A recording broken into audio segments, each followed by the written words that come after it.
This is a post I did not want to do, but a lot of my patients have asked me, what do I think about Kris Jenner? So here's my take, which is a little different. I'm sure you've seen a lot of these posts on social media about what she had done and everybody's guessing, but I see things slightly different. So this is what I see. I see this before and after picture. The first question I have is this really a before and an after? Or is the before really 3 times before her final result? In other words, did she have multiple procedures in between? Second, lighting is probably the most important thing when comparing pictures. And this is not only important for this case, but whenever you're evaluating a before and after, you need to make sure the light is consistent. So on the before picture, she is way underexposed, meaning that there's a lot of shadows on her face, which automatically is going to make you look older.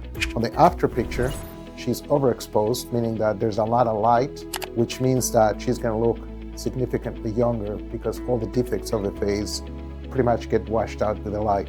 So it's really not an accurate comparison. On the before, you can see that there's a lot of shadows on her cheeks, a lot of shadows. There's a lot of shadows on her cheeks, and there's a lot of shadows on her nose, and there's a lot of shadows on the neck. If you look at the after, it's all washed out. So this is not really an effect of a procedure, it's really an effect of the lighting.